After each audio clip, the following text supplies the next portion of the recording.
সংযুক্ত আরব আমিরাতের রাজকীয় বিলাসিতা এবার ধুলোর সাথে মিশে যেতে বসেছে।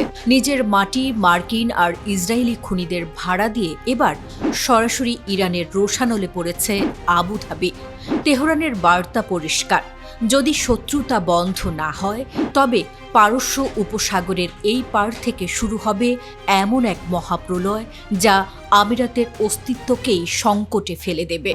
মঙ্গলবার ইরানের পররাষ্ট্র মন্ত্রণালয় থেকে পাঠানো এক কড়া বার্তায় আবুধাবিকে সাফ জানিয়ে দেওয়া হয়েছে, নিজেদের মাটি ব্যবহার করে ইরানের ওপর হামলা চালানোর দিন শেষ। 28 ফেব্রুয়ারি থেকে 7 এপ্রিল পর্যন্ত মার্কিন আগ্রাসনে যে দেশগুলো ওয়াশিংটনের লঞ্চ প্যাড হিসেবে কাজ করেছে তাদের তালিকায় উপরের দিকেই আছে আমিরাতের নাম।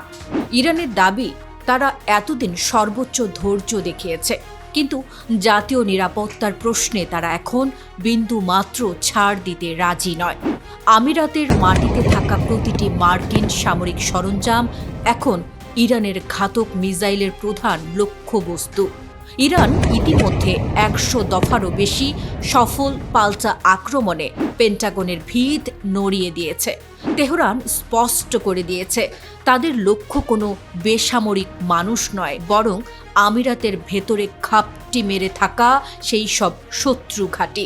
বাহরাইন, কাতার কিংবা জর্ডান যারাই ওয়াশিংটনকে সাহায্য করবে তাদের প্রত্যেককেই এই আগুনের আঁচ সইতে হবে। আঞ্চলিক শান্তি নষ্ট করার দায়ে এখন আমিরাতকে কাঠ গড়ায় দাঁড় করিয়েছে তেহরান। দাবার বোর্ডে ভুল চাল দিলে যে রাজা রক্ষা পায় না তা আমিরাতকে হারে হারে বুঝিয়ে দিচ্ছে পারস্যের যোদ্ধারা।